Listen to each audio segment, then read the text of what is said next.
Salut à tous, le dossier Messi, comme vous le voyez derrière moi, est très loin d'être terminé. Manchester City a priori aurait la préférence du joueur. Simplement le Barça, lui, n'est pas d'accord pour le laisser partir.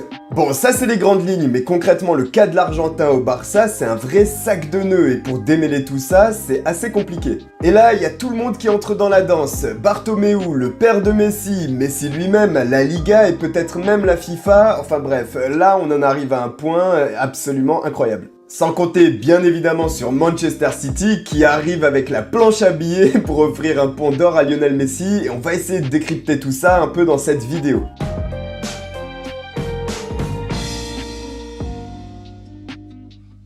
Mais avant de commencer les amis, likez et abonnez-vous en activant la petite cloche pour ne pas manquer la suite des vidéos à venir. N'oubliez pas Instagram et Twitter, c'est important et c'est en description. Bon, au moins une chose qui semble claire et nette dans cette histoire, c'est que Lionel Messi veut partir, il ne s'est pas présenté aux entraînements du Barça et il l'a annoncé, il ne se considère absolument plus comme un joueur de l'équipe. Enfin, il ne l'a pas annoncé publiquement, mais a priori, c'est ce qu'il aurait fait comprendre à Ronald Koeman, l'entraîneur actuel du Barça. Et puis bon, même s'il l'avait pas dit, le fait qu'il se pointe pas aux entraînements de reprise, je pense que le message était assez clair. Bon, et si on reprend un peu dans l'ordre chronologique, ce qui s'est passé, c'est que Lionel Messi a annoncé sa volonté de quitter le Barça auprès de Bartomeu par un burofax. Par contre, le contrat de Messi, lui, a l'air un peu plus compliqué. A priori, il se trouve dans ce contrat une clause lui permettant de partir libre à la fin de la saison, à condition qu'il l'active. Et cette clause va jusqu'au 10 juin, fin théorique de la saison, quand il n'y a pas une crise sanitaire qui passe par là. Le Barça et Bartomeu, quant à lui, considèrent que cette clause est caduque puisque la date du 10 juin est déjà dépassée. Et à partir de ce moment-là, on se retrouve dans un bourbier juridique absolument dingue.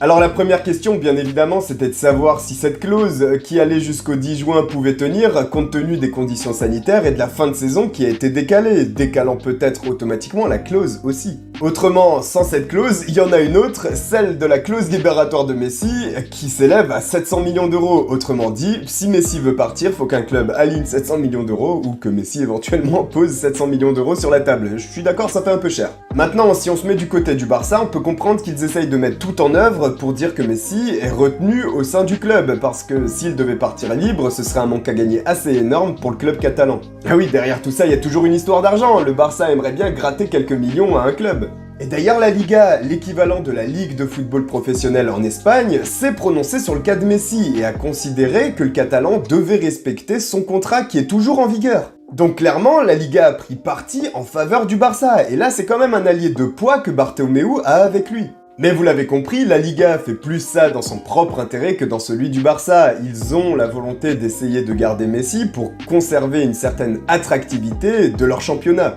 Eh bah oui, parce que perdre quasiment coup sur coup Cristiano Ronaldo et Lionel Messi, qui sont les deux plus grosses valeurs marchandes sur les réseaux sociaux et au niveau du marketing, ça peut faire très mal quand même. Donc on peut comprendre que la Ligue espagnole prenne parti en faveur de Bartomeu et du Barça. Ils ont d'ailleurs annoncé que la licence de Messi serait renouvelée et qu'ils ne la supprimeraient pas. Et d'ailleurs s'ils font ça, là aussi ça peut peut-être poser un petit problème au niveau du règlement FIFA, parce que Messi, s'il a une licence en Espagne au Barça, est-ce qu'il peut signer dans un autre club et avoir une licence ailleurs ? Dans le monde professionnel, c'est peut-être une problématique à prendre en compte également. Et la Liga espagnole a clairement fait comprendre qu'elle ne délivrerait pas de certificat de départ à Lionel Messi.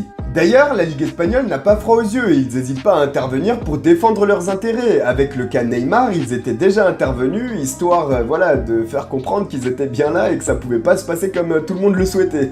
Et donc avec Bartomeu, la Liga et un contrat pas clair face à lui, Messi a pas beaucoup de recours. Par contre, il y en a un qui serait intéressant, ce sera celui de la FIFA évidemment. Basiquement, lorsqu'il y a un transfert qui est effectué, il faut un certificat international de transfert qui est délivré par la ligue professionnelle du pays ainsi que le club à qui appartient le joueur. Sans ce certificat, il n'y a pas de transfert valide et homologué. Et là vous comprenez que ça pue pour Messi, parce que la Liga et Bartomeu, autrement dit la Ligue espagnole et le Barça contre Messi, eux-mêmes qui doivent normalement délivrer ce certificat international de transfert, ne veulent pas. Mais il y a bien une astuce qui pourrait sauver la poulga. Si le joueur est en litige avec son ancien club et son ancienne ligue professionnelle, sur demande de la nouvelle ligue professionnelle, donc a priori la première ligue si Messi partait à City, la FIFA pourrait prendre des mesures provisoires en cas de circonstances exceptionnelles. Et ces mesures provisoires, c'est notamment l'autorisation d'enregistrer le joueur au sein de la nouvelle ligue professionnelle.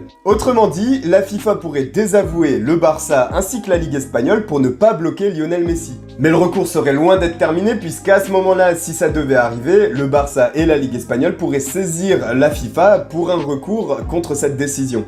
Donc vous l'avez compris, la patate chaude en fait revient dans les mains de la FIFA qui va devoir trancher, c'est-à-dire autoriser de manière permanente ou provisoire Lionel Messi à jouer en Angleterre ou où que ce soit ailleurs en Europe, ou alors si elle le décide, elle pourrait bloquer l'Argentin définitivement en Espagne et au Barça. Donc là, vraiment, la décision de la FIFA va quand même être très importante parce que on va voir si, finalement, les joueurs peuvent faire un peu ce qu'ils veulent au détriment des contrats et donc être libres d'aller où ils veulent malgré un contrat grâce à la FIFA. Ou alors, inversement, si pour la FIFA, il y a un doute juridique sur la teneur du contrat, est-ce que, justement, c'est le club et la ligue professionnelle qui gardent l'avantage? Voilà une décision avec de lourdes conséquences et pleine de pression parce qu'elle va devoir arriver quand même assez vite puisque Messi veut jouer et nul doute qu'il y aura des pressions sur la FIFA pour qu'ils délivrent, leur décision assez rapidement. Ah oui, et au passage, le Barça a décidé de sanctionner Lionel Messi pour ne pas s'être présenté aux entraînements de reprise.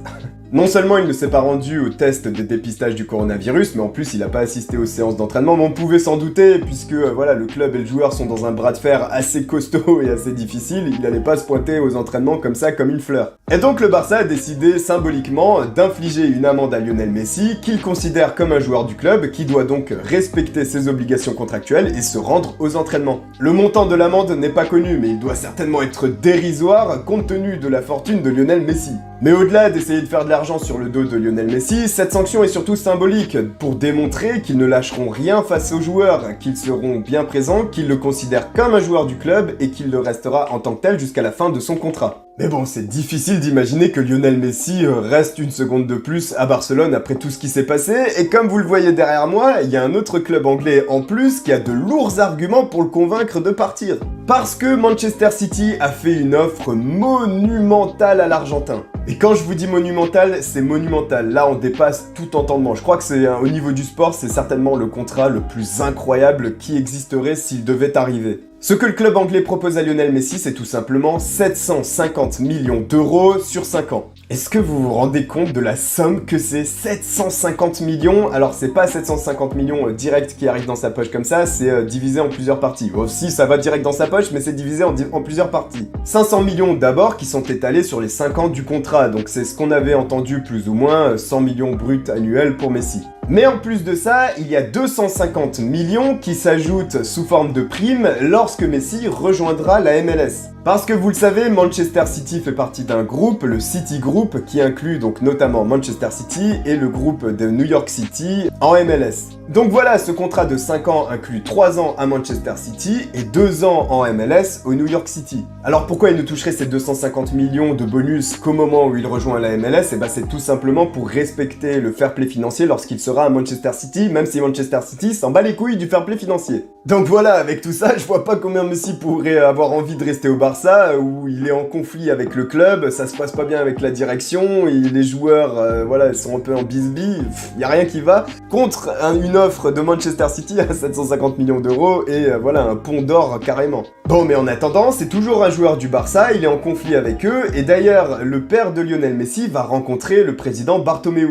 Alors ça, je sais pas si ça vous rappelle un peu quand vous étiez jeune et vous vouliez partir d'un club et qu'on vous donnait pas la lettre de sortie, c'est papa qui venait négocier avec l'entraîneur et le club là pour qu'on vous laisse partir, ça ressemble un peu à ça. Hein. Heureusement qu'il y a les parents. Bon voilà, vous l'avez compris, le cas Messi est très loin d'être réglé, ça va se jouer sur le plan juridique et les juristes vont devoir être à l'affût tant au niveau de la FIFA qu'au niveau du Barça ou du côté de Lionel Messi parce que c'est d'une complexité assez énorme. À la dernière info, non des moindres quand même, c'est Luis Suarez qui a discuté avec Pavel Nedved et qui serait intéressé pour rejoindre la Juventus. Alors certes, Suarez est un peu vieux, mais s'il rejoint la Juventus, ça pourrait arranger les deux parties. Non seulement Suarez, ça le ferait rejoindre un gros club, et puis la Juventus, qui est aussi un peu en manque d'attaquants finisseurs. Bon, même si, Suarez, c'est plus le top, mais ça peut être pas mal pour eux. Un attaquant expérimenté, qui certes avait un peu de mal avec la finition au Barça, mais vu le contexte espagnol, est-ce que s'il change d'air, il retrouverait pas son niveau, ou du moins s'en rapprocherait pas? C'est pas exclu. Au passage, on aura quand même une attaque Ronaldo, Dybala, Suarez, alors même s'il y a un peu d'âge là-dedans, c'est quand même assez exceptionnel. Donc Suarez, intéressé pour porter les couleurs blanches et noires de la vieille dame, Pavel Nedved a fait le premier pas, maintenant à voir ce que ça va donner, en tout cas lui, il y a de fortes chances pour qu'on le revoie pas au Barça, vu qu'il avait été considéré comme un indésirable. Donc voilà, le cas de Messi, à mon avis, va falloir quand même attendre encore une semaine ou deux, histoire de voir ce que ça va donner avec cette clause, la FIFA, la Liga et tout ça. Par contre, la destination, elle, n'est plus un secret pour personne, ça va partir là-bas, surtout s'ils alignent des chiffres de 750 millions, là, il n'y a plus aucune raison qu'ils ne partent pas dans ce club-là. Voilà, j'espère que vous avez aimé la vidéo, n'hésitez pas à liker et à vous abonner en activant la petite cloche pour ne pas manquer la suite des vidéos à venir, n'oubliez pas Instagram et Twitter qui sont en description, merci de m'avoir regardé, ciao.